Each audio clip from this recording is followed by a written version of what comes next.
Today we're looking at the ancestors of a new friend, Michelle Noble.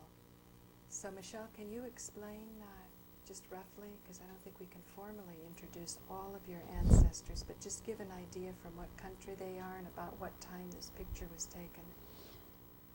Yes, what you see here is a picture of my ancestors, and in the middle you can see the queen herself in the 18th. You can point to her. Yeah, the queen is right here. And she was the queen of what? She was the queen of the island where I was born. And it's called, that's in Tahiti? Yeah, next to Tahiti is Huahine, Huahine. And what year was this taken? Early 1800. Great. So you think we can call on the early 1800s ancestors and their experiences that they went through in Tahiti to see if we can address modern health concerns today? Absolutely. Thank you.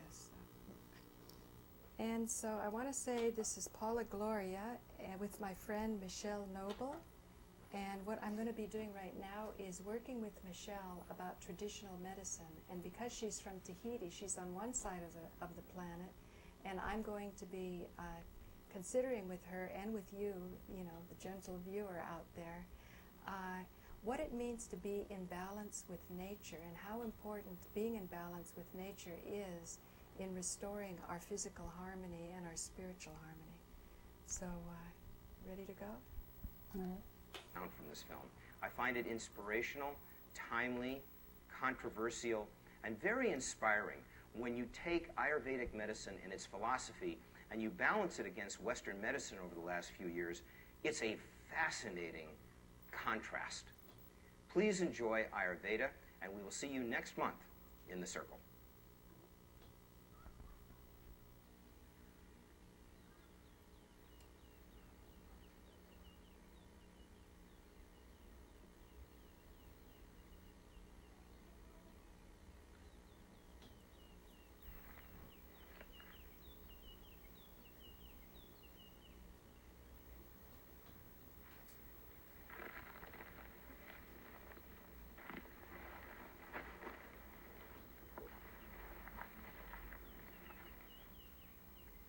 He's praying and he's showing reverence for the plants that he's picking to bring back to the Ayurvedic doctor. This is just a worker for the doctor. But he follows the protocol. You don't just take plants, you ask for plants, and then you say thank you to the plants. It's a very long film. We're only going to be watching a short part of it. He goes, Lord, pardon me, I have to take these plants for the doctor.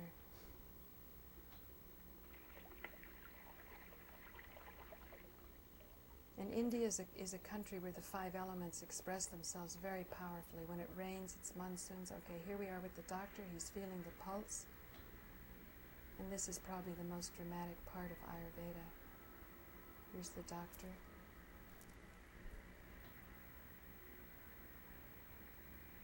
Look at how he's testing the palm of her hand, just feeling what the muscle flexibility or lack of is like. The eyes.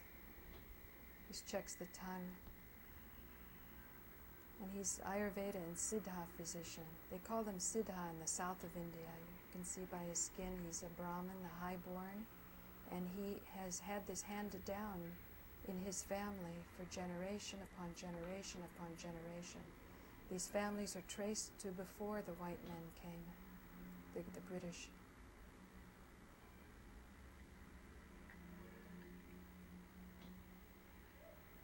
And you can see by her sari that, she's a woman of considerable means, relatively speaking. This shows the paintings.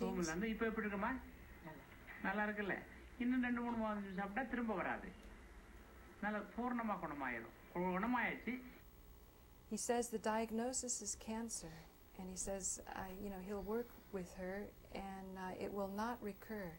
We called this disease putu, so pay careful attention on how much these many generations have lived in balance with nature and understood that when they're out of balance, how to appeal to nature and make it come about. This is the value of tradition.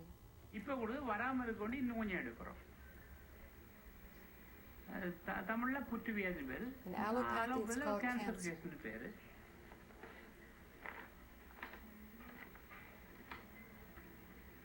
So he writes something down. இது காலையில ஒரு பொட்டலம் சாயந்தரம் Continue taking the medicine for 3 months with honey and warm water. சாப்பாட்டு முன்ன எழுதி இருக்கேன். அதோட ஒவ்வொரு மாத்திரையும் Your health will continue to improve. Dietary instructions are written here. I just want to pause at this point and say, by dietary instructions, Ayurveda recognizes that food is our medicine. And also, different bodies will respond to different foods in different ways at different seasons and different times of the day. So all of this is taken into account. It's not that you have one pill that will work for all people under all circumstances at all times. So it's what may be poison for one may be the most healing thing for another. And indeed, even substances like mercury are incorporated into Ayurvedic treatment, which we would consider are completely impossible poison.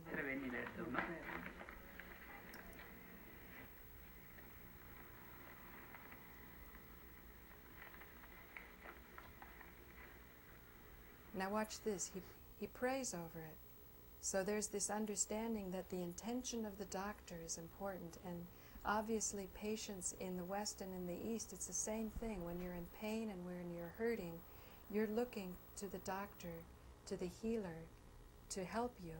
And so with all this kind of psychic pressure coming at you, what else can a healer do except bow down and pray himself to say that this person has come to me, this person's in pain, this person's out of balance, and I have done the best I could according to the teachings that I've learned from my father, who learned from his father, who learned from his father before. And ultimately, Ayurveda was given by very, very wise rishis. And so that's probably, I'm just guessing, somewhat the nature. I'm guessing that might be how he's praying.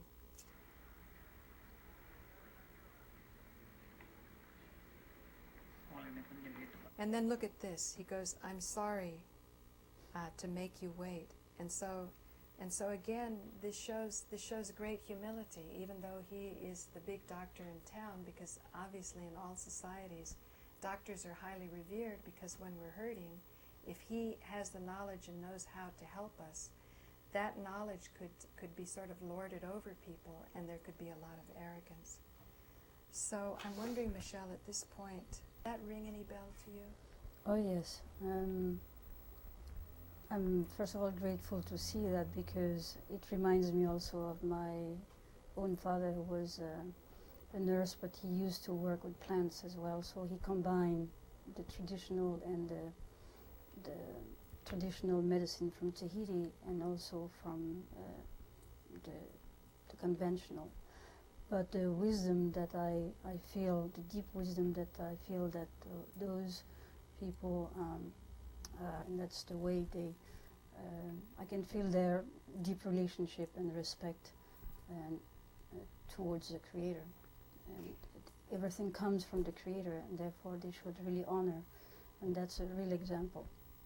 I really appreciate you being here with me this evening, because last night I had a rather intense discussion with a lady who posted her mastectomy on the internet. And she was saying she wanted people to know about this, but my concern was that there's a tendency, particularly in this society, to run away from pain, to run away from the unpleasant, and to make decisions very impulsively. And she totally acknowledged that she made this decision quickly because the cancer was growing quickly.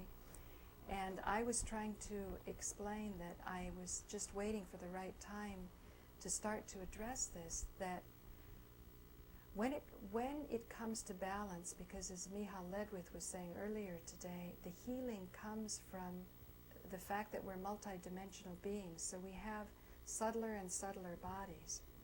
And the bodies on the more etheric level set the pattern, and then the physical body follows along. So things like anxiety, fear, this racing that comes about,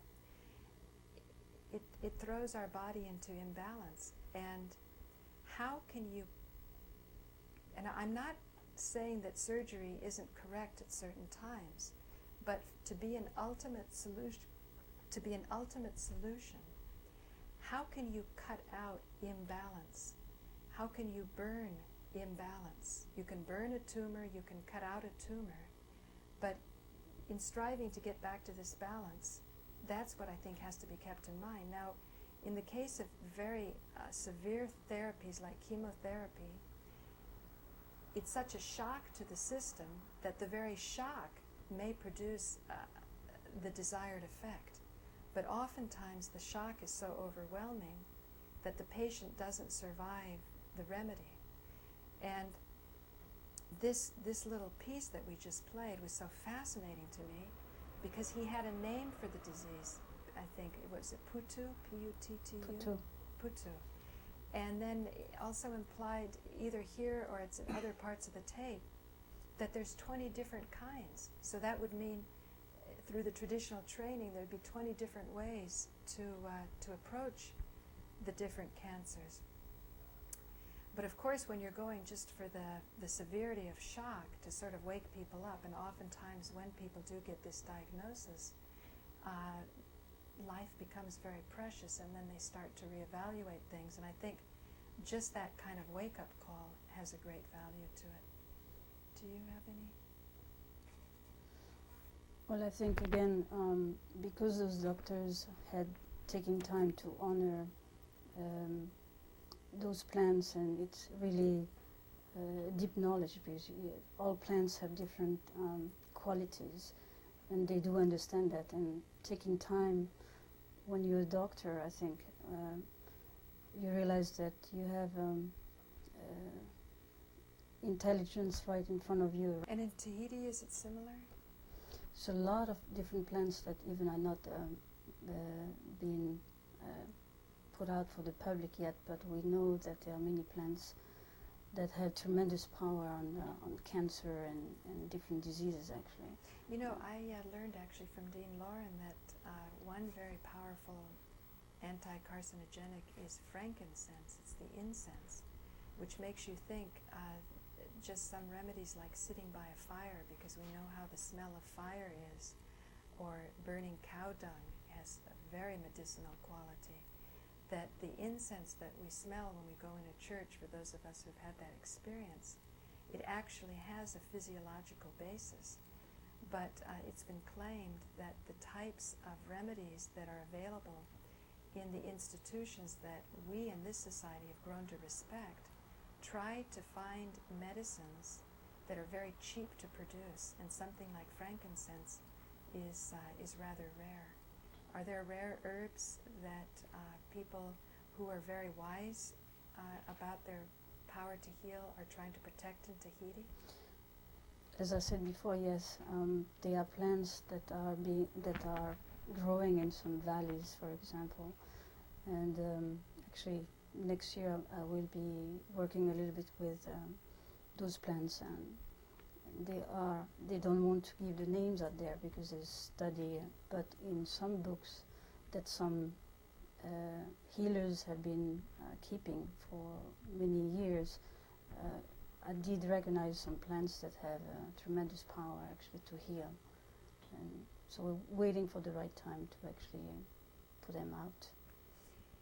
Now, we had a very deep discussion before about the machine-man interface, and we said that if you have a model that everything is consciousness, and that even a rock has a nervous system, but it's a nervous system so subtle that you can't, we don't normally recognize it as a nervous system, that if that's the case, we can, it's more about our response. It's my dear friend Frank Craven always said, when you salute the sun salutes you. So you begin to see this more as a play of your consciousness, in which case you don't want to overly worship plants to the point that if the plants aren't available, that, oh my God, I'm not going to be able to get in balance, but that nature will always have whatever you need close at hand, because ultimately, if you're the one saluting whatever is available, it will respond to you. So you don't have to be against doctors or... No, not at all. I think um, the first, I mean, the shamans and all those people who work with plants, they know that they don't um, they don't criticize people who don't use their methods, but they use wisdom instead of being critical, because wisdom goes beyond. It's being intelligent with nature. There is, I like what you say, there is a necessity to be humble and yet to study and to probably work together with the conventional so that something merge, to go beyond just keeping knowledge, but serve people who need them. That's the purpose of healing. That's the purpose of plants. The plants will always be here to serve us, and we should be here to understand what they are giving us. It's a gift from heavens. It's a gift that people understood, and we should carry this wisdom with us. Now, some of my friends who were meditators, they knew about Ayurveda. They said, oh, okay, it's good for these little superficial things, but by golly, when you've got cancer, you've got to go for what the traditional approach is, and that it's not so good with cancer is what they were saying. Now, I would like to get to know who made this film and find out if this doctor is still around and what the 20 different types are, but I have a feeling this is more a question of balance. How can a plant, no matter how powerful the plant is, sort of compensate for a lifestyle that's gotten so fast-paced that our priorities are such that we feel we can synthesize everything on such a mass level and in a way sort of turn people into machines before they're ready. Like, I'm sure once you really understand the fine details, as I've said before, if a rock has a nervous system, then I'm not creating this dichotomy between machine and human. But in my inbox last night, I got so many messages because I was answering back, and I can, with my YouTube, really get on it, that I felt I was really connecting with the machine, that this was a spamming kind of thing. And yet the video that was produced there was of a woman's very bloody mastectomy, having her breasts removed. And eventually, I was upset. I said, "You're just a damn machine," because I felt the way I was getting the answers back, it wasn't human. But then I remembered my friend Molly. Even if it's a machine, be nice. And I said yes, because I don't want to get myself anxious and worked up. So I said, I did an apology thing. But I can show those who are interested the sequence of how this exchange went back and forth. And I said, finally somebody called me up, a human being called me up. But what was frustrating was I didn't feel like on my other YouTube viewers that I got a heartful connection, a connection of somebody who actually looked at my work. I wasn't sure why this appeared in my inbox in the first place, and I'm still not convinced that it's not a spamming situation, and it's backed by big pharma, the big drug companies. And I think it's important, again, because everything has consciousness, including the big pharmaceuticals. We have to work together, but I feel we have to be very, very clear in each moment how important it is to balance ourselves and face the issues that are most disturbing. For example, my friend Molly, she couldn't even look at the video, and yet when the woman called me, she could go in and out of tears. And so I said, one thing I'm going to thank you about is I have been meaning to get just what I showed you, Michelle, out of the little case, put it on and make some commentaries. And when I had such a beautiful show as I did with you, and I felt your energy was so right as a healer, I would share this with you and just welcome your suggestions. So when you say work with conventional, sometimes I feel conventional both gets more respect than we should be giving it, and sometimes I think we become overly angry, in which case we don't understand why it works when it works. Do you have any comments on that? It's never easy to say somebody does wrong and somebody or the other does not do enough. it is a struggle, I think, in this time that for some people it's very easy to go to a doctor and forget about the responsibility that we have by eating well, by having a quality lifestyle, meaning also having enough rest and all those elements that contribute to a healthy mind and body, actually. So when you have when you come to a point where you have here, I mean, in the Western world, we opt for surgery because it's maybe too late, and some people didn't have time to understand the value of all those ancient medicine. So it is not an easy subject for people to discuss because they don't have time. So it's but it is time to realize that there is a tremendous responsibility on both the conventional to realize that there is a need to understand the plants, and there is also a need to understand all those traditional medicine, because it's the way, and it's also helping, I think, people to understand that we need to protect nature, and there are many places around the world that produce those wonderful plants, and going this way would be a very good answer to so many, maybe starting for so many to understand that those methods of healing exist, and maybe to slow down, maybe in the West, to slow down with even those high-tech technology, Right. To slow down and to understand the reality of the world of plants and the reality of beautiful Balance. knowledge, Yeah, and balance with nature. that will keep the balance, because our body needs the elements of the plants. It does become very chemical otherwise. In the past, people used to just take the fish they need, and they wouldn't catch young fish to eat them. They will wait until it's the Fish is fish, mature. yes, mature.